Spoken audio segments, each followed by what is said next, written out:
And then I heard pounding up the stairs. I'm calling to them like, hello, hello, hello, and there's no answer. Like, okay, what's going on? What's going on? I knew something wasn't quite right. All right, hold on to your designer handbags because we're about to take you inside a story more gripping than any reality show finale. Forget the perfectly filtered Instagram posts and the flawless red carpet appearances. We're pulling back the curtain on a night of terror, a $9 million jewelry heist, and a trial that's about to bring one of the world's most famous faces back to the scene of the crime. Have you ever imagined what it would be like to have your life, your safety, your very sense of security shattered in a foreign land? For Kim Kardashian, that nightmare became a reality during Paris Fashion Week in October 2016. But this isn't just a dusty old headline resurfacing. After nearly a decade of legal wrangling, the men accused of orchestrating this audacious robbery are finally facing justice. And Kim Kardashian herself is set to take the stand in a trial that promises bombshell revelations. Think about it. Paris Fashion Week, a whirlwind of glamour, flashing lights, and million-dollar jewels. Kim Kardashian, a global icon, was living the high life in a discreet luxury apartment known only as No Address, a haven for A-list celebrities seeking privacy amidst the chaos. But on one terrifying night, that privacy was brutally violated. Imagine the scene. Ski masks, police markings, the chilling realization that the supposed authorities were the very intruders who were about to turn her world upside down, tied up, helpless, as $9 million worth of her most prized possessions were snatched away. It's the stuff of thrillers, yet it was a stark and brutal reality for Kim Kardashian. But this isn't just about the crime itself, it's about the aftermath, the years of waiting, the emotional scars that such an event leaves behind. And now, almost 9 years later, the stage is set for a dramatic courtroom showdown. 10 men, some so old they've been dubbed the Grandpa Robbers, are facing charges ranging from armed robbery to kidnapping. And at the center of it all is Kim Kardashian, ready to confront her past and potentially the men who inflicted such terror upon her. What goes through your mind when you have to face the people who stole not just your possessions, but a piece of your peace? What will it be like for Kim Kardashian to recount that horrifying night in a French courtroom, knowing that the accused are sitting just feet away? Will she finally get the closure she's been seeking for nearly a decade? Her attorney, Michael Rhodes, has stated that Kim has tremendous appreciation and admiration for the French judicial system and wants the trial to proceed with respect. But beneath that professional composure, you can't help but wonder about the emotions churning within her. This isn't just another celebrity appearance. This is a deeply personal and potentially traumatic experience being revisited under the intense scrutiny of a high-profile trial. Rewind to the months after the robbery. In a raw and emotional conversation with her sisters on Keeping Up with the Kardashians, Kim gave a chilling account of that night. "My door was open like this, and then I saw 2 guys holding another guy down in police uniforms, but right outside of my bedroom, 5 feet away," she recounted, her voice thick with emotion. "So I slid off my bed and picked up my phone, and I'm like, I don't know how to call 911 in a different country. So I call Pascal, and then the guy came and grabbed the phone from me, threw me on the bed, and I was like, this is it."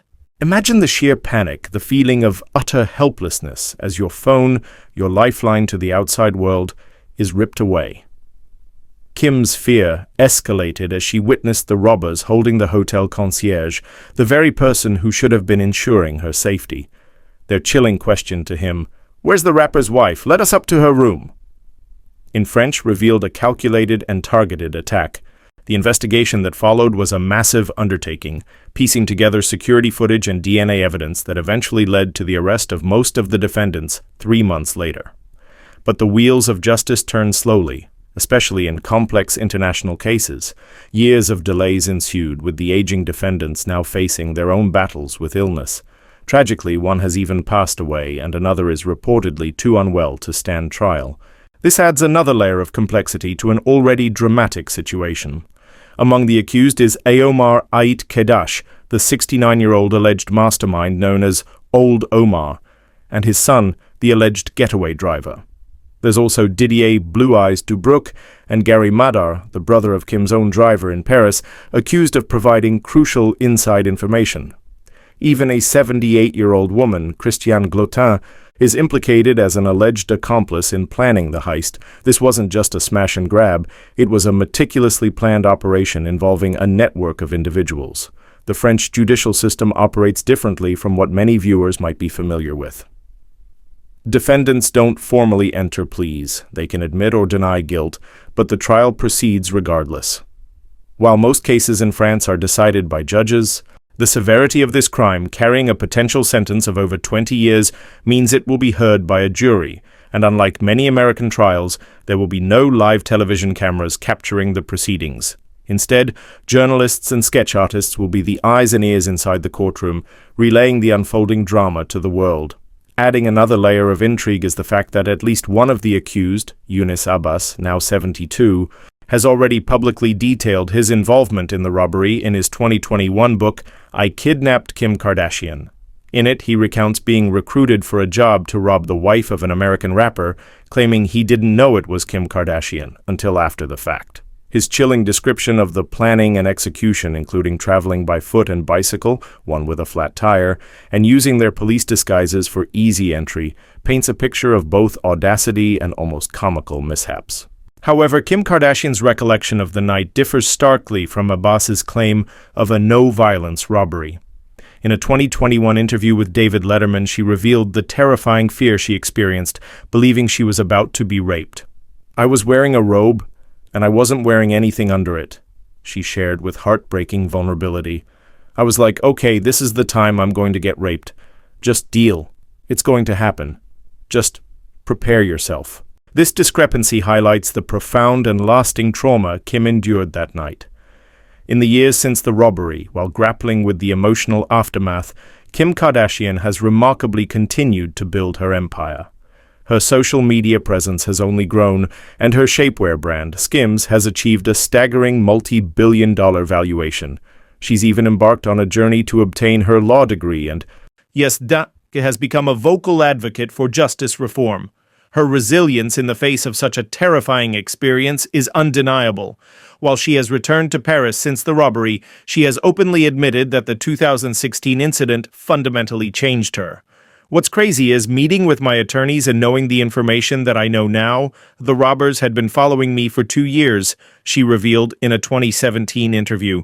The realization that she was a target for so long is chilling. It has understandably altered how she travels and her approach to security, a stark contrast to her previous, perhaps more trusting, lifestyle. So as Kim Kardashian prepares to face her past in a Paris courtroom, many questions linger. Will she come face-to-face with Younes Abbas, the man who wrote a book about kidnapping her? What new details about the planning and execution of the heist will emerge during the trial? And perhaps most importantly, will this legal process finally bring Kim Kardashian a sense of closure and allow her to fully move forward from that terrifying night? This trial isn't just about a celebrity robbery, it's about the lasting impact of crime, the resilience of the human spirit, and the long and often arduous journey towards justice. Stay tuned as we follow this high-profile case, bringing you the latest updates on Kim Kardashian's testimony and the unfolding drama in the Paris courtroom. You won't want to miss what happens next. Welcome back to C Trends, where we bring you the stories that truly matter from the world of celebrity and entertainment.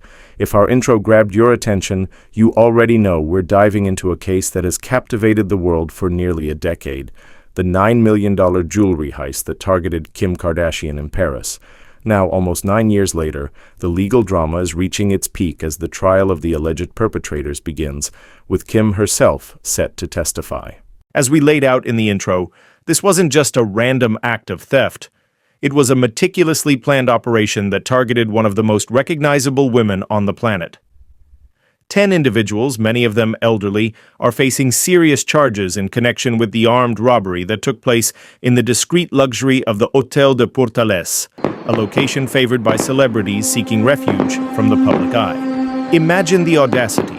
A group disguised in police attire, gaining access to Kim's private suite, tying her up, and making off with a fortune in jewels. The sheer violation of privacy and the level of fear Kim must have experienced are hard to fathom. Now, all eyes are on Paris as Kim Kardashian prepares to take the stand on May 13th in a trial that is expected to last for a month. Her testimony will be a pivotal moment, offering her first-hand account of that terrifying night and potentially influencing the jury's verdict. Her attorney, Michael Rhodes, has conveyed Kim's respect for the French judicial system and her desire for the trial to proceed respectfully for all involved. However, the weight of reliving such a traumatic experience in a public courtroom must be immense. For those who might have missed it, let's revisit Kim's own harrowing recollection of the events from a 2017 episode of Keeping Up with the Kardashians. Her voice trembling, she described the moment she realized intruders in police uniforms were just outside her bedroom door. The sheer vulnerability of that moment, sliding off her bed, desperately trying to call for help in a foreign country, only to have her phone snatched away, paints a vivid picture of the terror she faced. Her fear escalated as she witnessed the concierge, handcuffed and held captive, being used to gain access to her room. The robber's chilling demand, "Where's the rapper's wife? Let us up to her room," revealed the targeted nature of the crime, aimed specifically at Kim, the then wife of Kanye West, now known as Ye. The investigation that followed was a testament to the dedication of the French authorities. Months of painstaking work, piecing together fragmented security footage and analyzing crucial DNA evidence, eventually led to the arrest of most of the individuals now standing trial. However, the path to justice has been long and fraught with delays. The advanced age and declining health of several defendants, including one who has tragically passed away and another deemed too unwell to participate, underscore the lengthy legal process and the human element involved. Let's take a closer look at some of the key figures facing charges. Omar Ait Kadache, the 69-year-old dubbed Old Omar, is believed to be the mastermind behind the entire operation. His son, Harmony 37, is accused of being the getaway driver. Didier Blue Eyes Dubruck, also 69, and Gary Madar, the 35-year-old brother of Kim's own driver in Paris, allegedly provided the gang with crucial information about her whereabouts and movements. Notably, the group also includes a woman, 78-year-old Christiane Glotin, accused of playing a key role as an accomplice in planning the audacious heist. This wasn't a spur-of-the-moment crime. It was a carefully orchestrated plan involving a network of individuals with varying roles. Understanding the French judicial system is crucial to grasping the nuances of this trial.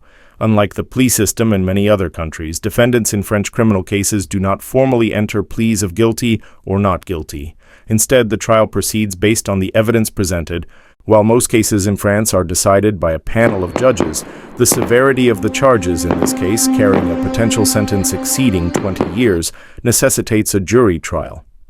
It's also important to note that there will be no live television cameras inside the courtroom. The world will rely on the accounts of journalists and the sketches of courtroom artists to understand the unfolding drama. Perhaps one of the most bizarre aspects of this case is the public admission of guilt by one of the defendants, Younes Abbas, now 72. In his 2021 book, I Kidnapped Kim Kardashian, he provides a detailed, albeit potentially self-serving, account of the robbery. He claims he was recruited months in advance to rob the wife of an American rapper, stating he only learned the target was Kim Kardashian after the crime was committed. His narrative includes the almost comical image of the thieves traveling to her apartment on foot and bicycle, with his own bike suffering a flat tire. He describes how their police disguises allowed them easy access, facilitated by the concierge, who they then gently restrained to gain entry to Kim's suite. Abbas claims he remained on the ground floor while his accomplices carried out the robbery, emphasizing that it was done without violence. A stark contradiction to Kim's own terrifying account. As we highlighted in the intro, Kim Kardashian's memory of that night paints a much more frightening picture. Her recollection of being grabbed and her immediate fear of sexual assault underscore the profound trauma she endured. This discrepancy between Abbas's account and Kim's experience will undoubtedly be a key point of contention during the trial. Despite the lasting impact of this crime, Kim Kardashian has shown remarkable resilience. In the years since, she has continued to build her global brand. Her social media influence has soared to unprecedented heights, and her business ventures, like Skims, have achieved phenomenal success. Her journey into the legal world and her advocacy for justice reform further demonstrate her strength and determination to use her platform for positive change. While she has bravely returned to Paris since the robbery, Kim has been open about the lasting psychological effects of that night. The revelation that the robbers had been tracking her for 2 years prior to the incident is particularly chilling, highlighting the calculated and persistent nature of the crime. It has fundamentally altered her approach to travel and security, a stark reminder of the vulnerability that even the most famous individuals can face. As this high-profile trial unfolds in Paris, the world will be watching closely. Will Kim Kardashian's testimony provide crucial insights into the events of that terrifying night? Will the discrepancies in the accounts of the accused and the victim be resolved in the courtroom?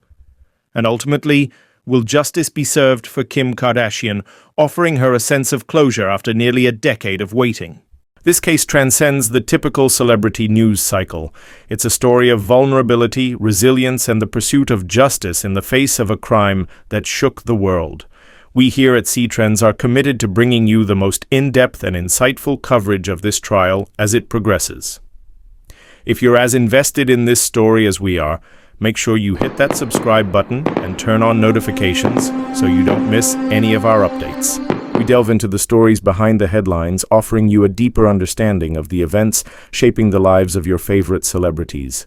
Want to explore other captivating celebrity stories? Check out our video on Inside Lizzo's Body Transformation Journey, or perhaps our analysis of justice delayed for Diddy judges ruling raises. You can find the links to these videos on your screen right now. Thanks for joining us on C-Trends, and we'll be back with more updates on this developing story.